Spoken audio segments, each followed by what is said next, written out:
दोस्तों देखिए, बड़ी खबर महाकुंभ से निकलकर सामने आ रही है। जी हां, महाकुंभ में संगम स्थली पर भयंकर भगदड़ मची है। मौनी अमावस्या का अमृत स्नान जो है उसे रद्द कर दिया गया है और अखाड़ा परिषद ने यह फैसला लिया है। सुबह सवेरे भगदड़ मची है, जिसके चलते अब तक सैकड़ों जाने जा चुकी हैं, कई लोग लापता हैं, प्रशासन पूरी तरह अस्त व्यस्त दिख रही है। तो ये बहुत बड़ी खबर निकल कर आई है महाकुंभ से। देखिए, उत्तर प्रदेश के महाकुंभ में अचानक से भगदड़ मची और इसके पीछे का कारण बताया जा रहा है कि वहां पर जो प्रशासन है वो पूरी तरह से विफल रहा है और भीड़ जो है वो हद से अधिक हो गया है। कुव्यवस्था जो है वो साफ इसमें दिख रहा है। तो ये रिपोर्ट आपको हम बताएंगे। इसके अलावा दोस्तों, दिल्ली के विधानसभा चुनाव से भी एक बड़ी खबर है। देखिए, मुस्तफाबाद विधानसभा सीट जहां से AIMIM के प्रत्याशी ताहिर हुसैन बनाए गए हैं, ताहिर हुसैन जेल में है, चुनाव प्रचार में वो नहीं आ पा रहे हैं, लेकिन उनकी जो बेटी है उन्होंने एक बेहद भावुक पुकार किया है। जनता को देखना चाहिए, सुनना चाहिए कि आखिरकार अपने पिता के बारे में वो क्या कह रही हैं। वोट नहीं मांग रही हैं, लेकिन कुछ संदेश दे रही हैं। तो ये खबर भी आपको हम बताएंगे दोस्तों। इसके अलावा एक और बड़ी खबर जो है वो बीजेपी की एक फायर ब्रांड नेत्री रही, हिंदुत्व का एजेंडा लेकर, और मतलब काफी जहरीले पोस्ट करती थी, बातें करती थी, लेकिन उन्होंने भी बीजेपी को अब लात मारकर कांग्रेस पार्टी ज्वाइन कर लिया है। तो वो कौन है और क्यों उसको कांग्रेस पार्टी ज्वाइन किया है, उनके पूरे अभिभाषण को भी आपको हम सुनाएंगे। तो आप सभी का स्वागत करते हैं द लाइव टीवी में। मेरा नाम उदीप तारन है। द लाइव टीवी, सच सबसे आगे। दोस्तों, सबसे पहले महाकुंभ की खबर देखिए। देखिए, महाकुंभ की जो खबर निकल कर आई है, आप तस्वीरें देखिए। पहले प्रयागराज महाकुंभ से इस वक्त की बड़ी खबर सामने आई है। संगम नोज पर रात करीब 2 बजे भगदड़ मचने से कई लोग परिवार से बिछड़ गए हैं, कई लोग घायल हो गए हैं, कई लोग हताहत हैं और 50 से ऊपर अब तक डेथ टोल जो है यानी मौतें हो चुकी है। यह आंकड़ा अब तक अनुमानित है, क्योंकि इतने लोगों ने रिपोर्ट किया है। कई ऐसे लोग हैं जिन्होंने अभी तक रिपोर्ट नहीं किया है, तो यह आंकड़ा और भी बढ़ सकता है। घटना जो है वो 11 से 17 नंबर पोल के बीच हुआ है। प्रशासन ने समय रहते हालात पर काबू पाने का कोशिश किया और सभी घायलों को अस्पताल में भर्ती कराया। देखिए, सुरक्षा उपायों को लेकर और जो चश्मदीद हैं वो इसके बारे में क्या कह रहे हैं वो भी आपको हम दिखाएंगे, लेकिन उससे पहले आप रिपोर्ट डाल लीजिए कि एम्बुलेंस का कतार लगा हुआ है। लगातार एम्बुलेंस जो है, करीब 100 से अधिक एम्बुलेंस जो है वो सेवा में है और महाकुंभ में लोग जो है जो हताहत हुए हैं, मरने वालों से कहीं गुना अधिक जो संख्या है वो घायलों की है।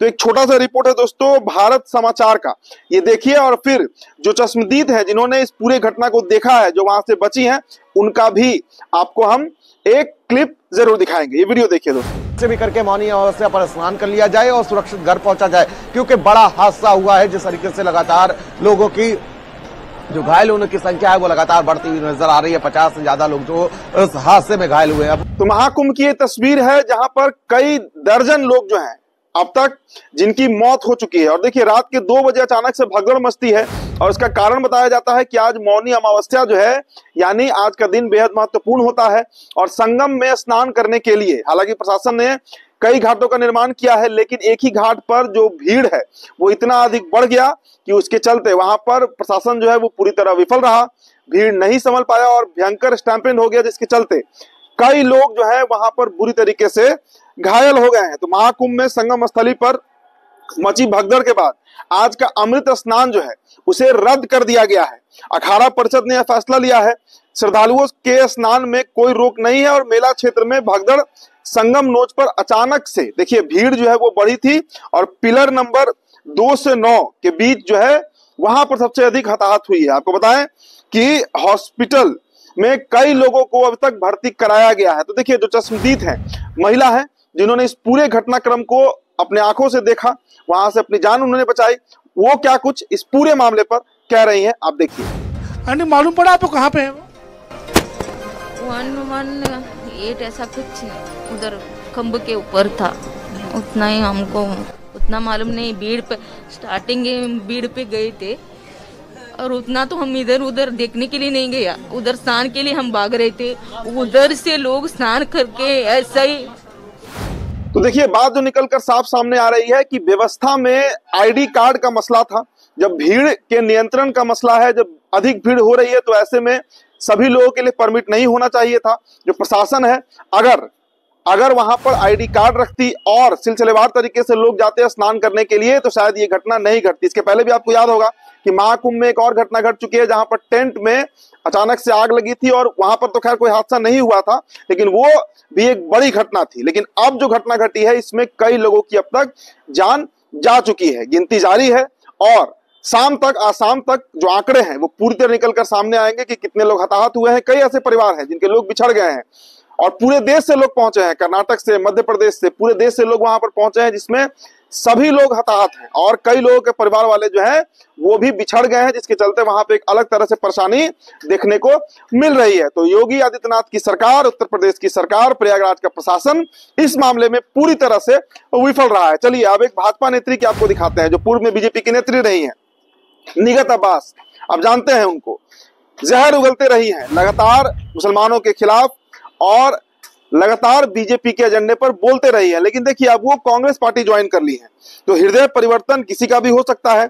लेकिन निगत अब्बास ने जो जहर घोला मुसलमानों के खिलाफ, अब देखिए शाहीन बाग की महिलाओं से लेकर गाजा के जिनोसाइड तक इनके टिप्पणी आपको याद होंगे, कई तरह की बातें इन्होंने कही थी। लेकिन अब ये इंडियन नेशनल कांग्रेस यानी राहुल गांधी को अपना नेता मान रही हैं। मतलब अब इन्होंने बीजेपी को छोड़ दिया है, बीजेपी के साथ इन्होंने छोड़ दिया है, तो इनकी जुबान बदल गई है, युवा नेतृत्व की बात कर रही है। क्या कुछ कह रही हैं निगत अब्बास, आपको सुनना चाहिए। तो बटेंगे तो कटेंगे वाली राजनीति कर मैं सरल भाषा में इस बात को कहूंगी, एक तरह से एक समुदाय के लोगों को चाबी लगाने का काम किया जा रहा था कि आप उकसोगे तो लड़ोगे, और वही काम आज भारतीय जनता पार्टी ने करा है, चाहे वो उत्तर प्रदेश हो चाहे पूरे देश में हो, जहां जहां सरकार है वहां वहां। लेकिन दोस्तों सवाल हम उठा रहे हैं कांग्रेस पार्टी के ऊपर कि कांग्रेस पार्टी जिस विचारधारा को लेकर चलती है, जिस कौम की बात करती है, जिस भारत की बात करती है, क्या निगत अब्बास जैसी नेत्री को आराम से पार्टी में शामिल करा लेना न्यायोचित है? क्या यह तर्कशील है? क्योंकि राहुल गांधी जिस भारत की बात करते हैं उसमें निगत अब्बास जैसी नेत्री के लिए कोई जगह नहीं होनी चाहिए। लेकिन कांग्रेस पार्टी बीजेपी के ढर्रे पर ही चल रही है और आराम से भाजपा से जो नेता आ रहे हैं उन्हें अपने पार्टी में शामिल करा रही है। दोस्तों अब अगली तस्वीर देखिए आप, अगली तस्वीर आपको दिखाते हैं मुस्तफाबाद विधानसभा की है। वहां पर AIMIM से प्रत्याशी ताहिर हुसैन बनाए गए हैं। ताहिर हुसैन दिल्ली के दंगों में जेल चले गए थे, 5 साल हो चुका है, जेल से अब तक बाहर नहीं आए हैं। अब देखिए जेल से बाहर तो कल राम रहीम भी आए हैं, क्योंकि दिल्ली में विधानसभा चुनाव है, एक बड़ा वोटर वर्ग है जिसको वो इन्फ्लुएंस करते हैं, तो बीजेपी ने उन्हें पैरोल पर जेल से बाहर निकाला है। लेकिन ताहिर हुसैन जो है वो कई सालों से जेल में बंद है, तो उनकी जो बेटी है उन्होंने अपील किया है, जो मुस्तफाबाद के वोटर्स हैं, जो मुस्तफाबाद के लोग हैं, उनसे अपने पिता के लिए कुछ अपील किया है जो आपको सुनना चाहिए। वीडियो देखिए आप सब मेरे अब्बू का साथ दें, मुझे अब्बू की बहुत याद आती है। आपका एक वोट मुझे अपने अब्बू से मिला सकता है, मेरे अब्बू को घर पे भेज सकता है, मेरे और मेरे परिवार की खुशियां लौटा सकता है। आपका एक वोट हमें एक नई विश्वास और एक नई उम्मीद दे सकता है। तो देखिए हार जीत किसी की हो मुस्तफाबाद में, हालांकि देखिए आपको बताएं कि ताहिर हुसैन जो है वो पहले आम आदमी पार्टी से पार्षद भी रह चुके हैं और दिल्ली दंगों में उनका नाम सामने आया था। हालांकि वो खुद पकड़े नहीं गए थे, कहा गया था कि उनके घरों से ईंटें पत्थर चलाए गए थे, लेकिन उसमें ताहिर हुसैन कहीं भी इन्वॉल्व नहीं पाए गए थे। इसके बावजूद 5 सालों से वो जेल में बंद हैं। अब देखिए चुनाव प्रचार के लिए तो कई लोग जेल से बाहर आते हैं, पैरोल पर बाहर आते हैं, कई ऐसे लंबा सिसोदिया ही बाहर आए।